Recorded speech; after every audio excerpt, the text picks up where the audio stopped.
Okay, let's get to the point. Is the Google Pixel Pro 8 good enough for video?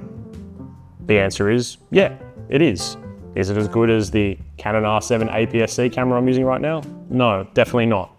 But I also can't put this camera in my pocket. Could you make a YouTube video on it? Definitely. And I think that could be said of most flagship cameras these days.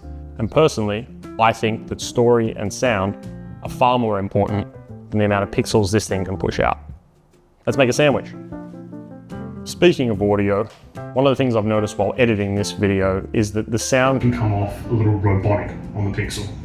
I think the reason for that is the speech enhancement feature, potentially fighting against background noise. I'm not really sure what's going on there. I don't think you need to go out and spend extra money on another digital camera when you've got a perfectly serviceable one in your pocket. So for the rest of this video, I'll be using this phone for run and gun style shots, just to see how it is taking it out of your pocket and flicking it over to video mode. So enjoy. I'm no good at this vlogging thing. Hey, it's Payne. And today we're testing the Pixel 8 Pro. Specifically, I want to test out the video capabilities, how it feels. We're not going to be getting into the nitty-gritty of specs. There's plenty of other channels that cover that. You can read about it anywhere. For the most part, I don't understand a lot of it, and I also just don't really care. I want to know how practical it is. Can this replace something like a DSLR, a GoPro, an Osmo Action, one of those little tiny DJI gimbal things that looks like it's going to break? I want to see whether or not the phone in my pocket is a viable replacement. Right now, we've got it set on device recording, so you can actually see what I see at all times. I will be turning this off in a moment, but I wanted to quickly show you the settings that we're running at. So right now we have it set to 30 frames a second with 10-bit HDR turned on, and speech enhancement, which I think is important. If we do swap over to 60, you can see that the 10-bit HDR recording, this is strange, I'm going to hold it out like this, 10-bit HDR recording goes away, as does the speech enhancement. I feel like that is important for a vlog. There are a lot of noises out here that make me feel like I'm being followed. So if you end up finding this camera somewhere, this phone, sorry, well, it is a camera, kind of, phones are cameras. If you end up finding this phone somewhere, yeah, just, let the police know, the authorities, whoever it was, that it was Bigfoot. Bigfoot got me. Or a yowie. If you don't know what a yowie is, look it up. Drop bears too, watch out. Oh, no, wait. See, here's the thing, right? So for that gag to work, I was gonna go up to this tree up here, but I needed to flip. I needed to flip it to the rear-facing camera. Oh, watch out for drop bears. Let's see, that's annoying. Now I'm on the rear-facing camera, and I have to swap back again. And yeah, if you don't know what drop bears are, look those up too. Very Australian thing, I think. So I've got this on a little sort of mini tripod type thing. I'm 6'4". That doesn't mean anything to you whatsoever in terms of, the length of my arms or how far I have to hold it out. But I mean, this is my arm all the way out at 1x zoom. I can kind of reach the front of the camera. There we go, that's set to 1.4. I will bring it in a little tighter. Autofocus was quite nice. Yeah, so 1.4. Arm will probably get tired eventually. I'm not a professional vlogger who has the upper body strength to be able to hold this thing for too long. Yes, I know it's light. I'm just a weakling. But yeah, we're on this bushwalk testing out these features. We've also got a waterfall coming up, and I don't know how much of that is actually being picked up by this phone. It's quite noisy. Let's take a quick look at that at 4K, and then we'll jump over to 1080p and see if we can tell the difference. This is with speech enhancement on. I'm not too sure if it's going to reduce the sound of this somewhat loud waterfall. Beautiful. Oh, a lizard. Let's test out that 5x zoom. Where's the lizard? Find the lizard. There he is. 4K, 5x zoom, HDR. That's a beautiful looking lizard. And that's about as much as it zooms in. There's your 2x zoom, your 1x zoom, and your 0.5.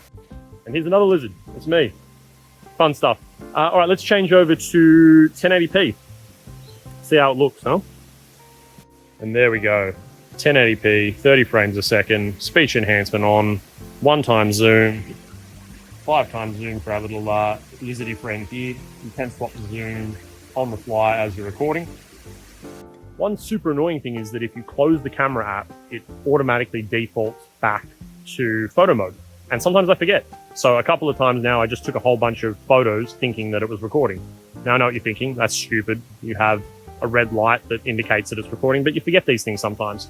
And I just wish that it would remember to go back to the video mode, as that was the last mode I had turned on. Maybe it's an option in the settings. I haven't been able to see it. But anyway, 1080p. We're gonna go 1080p now, 60 frames a second with that speech enhancement turned off. Speech enhancement off, 1080p, no HDR. I did notice as well that, spot the lizard. I did notice as well that 24 frames is an option when you're recording at 1080p. So we might quickly change over to that, and we'll go with the front-facing camera on that one. We've got 24 frames, beautiful 24 frames, 1080p, speech enhancement on, waterfall in the background. I don't know if I'd use 24. Guess you go for that maybe cinematic look. Not quite sure. Right now we're going to look at a feature called blur. Wants me to tap on a subject. Oh, let's see, we get this swaying leaf here, and it blurs out the background. That's pretty neat. Get that that cool bokeh effect. How well it works, I don't know. Maybe we need a more stationary subject. Let's focus on a slightly more still leaf. Wish I had a more interesting test subject for you, but you can see that blurry background working there. Beautiful. Okay, so right now we are set to 4K 24 frames per second with the standard stabilization turned on. 24 frames only works for the rear-facing camera. It will not work for the front-facing camera. So if we swap over, it's 30 or 60 for that one. Alrighty, locked stabilization at 4K 60. I am holding this fairly steady on a little tripod, and I'm just going to start making some small movements. We'll see whether or not that actually locks it in place. Is that the way that it's supposed to work? Will it pick up these movements? Very slight movements right now, just very, very slight, a little bit bigger, and then we'll just go backwards and forwards. How's that rolling shutter? Don't know how that's going to look, but I don't have high hopes of that working very well. Now, I should quickly mention that you can turn, don't want to stack it here, you can turn video stabilization off completely in the settings, and that gets rid of a bit of the crop. So right now we still have video stabilization turned off. I'm going to take a pause for a moment, and I'm going to turn off stabilization completely. I'll try and hold this position as best as I can, and we'll see how much extra screen you get. Maybe there's a little bit more of this over here and that over there. I don't know, you be the judge. You tell me. Well, I'll tell me once I review this footage. But you tell me as well in the comments below. Like and subscribe. Bugs. Now there is also an audio zoom feature that's been on the entire time, and that is supposed to enhance my voice, even though I'm far away. I don't know how well this is going to work. I kind of need a second person to zoom in, but I'm going to stick the tripod over on a rock here. See, I'm not looking at you, am I? I'm going to stick it over on a rock, and we'll see. I'll just say a bunch of stuff. I just don't see this part working all that well. Mainly because I think you actually have to. You probably can't hear me. I'll come a little bit closer. I think the way that it's supposed to work is that you're meant to zoom in on the person, and then you would be able to hear them a little bit better. But I don't have anybody to zoom in on me, so that's not really a test at all, is it? I'll have to find a friend. I continually take photos of myself, and this isn't because I'm vain. It's because every time I close the camera app to go and do something on this phone, it goes back to photos again. And that's really annoying. I wish that it would remember to go to video. I hope that there is a setting somewhere. Now, I have, on purpose, recorded this entire thing around a waterfall. And what I intend on doing from this point on is using some of the AI smart features. I don't know where I'm supposed to look at the dot. Look at the dot. I'll look at the dot. I'm going to test some of these AI smart features and see how well it's able to isolate my voice from the background noise. So that's something that we'll take a look at in just a moment. But we're down finally at this waterfall. Big trek, made it down here, very brave. And we're going to do some slow-mo stuff on a waterfall. That's fun, let's do it. So besides slow motion, the Pixel 8 Pro also has the ability to do a time-lapse mode with variable speeds.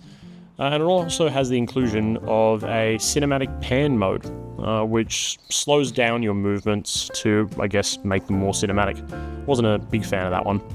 But we also do have two audio clips coming up. One is audio directly from the Pixel, and the other is audio edited on the Pixel that reduces all of the background noise. So let's have a quick listen to that. We've got our lizard friend over here who's been hanging out with us for the entire duration of the video, but I very much doubt that the blur effect is going to work very well on him, considering how far away he actually is. We've got our lizard friend over here who's been hanging out with us for the entire duration of the video, but I very much doubt that the blur effect is going to work very well on him, considering how far away he actually is. I've got speech enhancement turned off for this portion of it, just to see whether or not there is much of a difference. But first we are going to cross over this treacherous river on these stepping stones.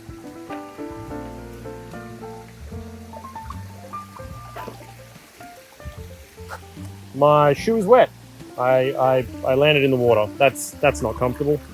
I'm actually going to show you some nighttime footage as well from an event I went to a little while ago with my daughter and my wife. There's some fireworks there, spoiler alert. But yeah, it'd be good to see some night mode stuff, because night stuff is pretty. Well, they're pretty. Let's hit it with some of that blur mode too, huh? Get some blurriness. Oh yeah, look at that beautiful bokeh. Good stuff.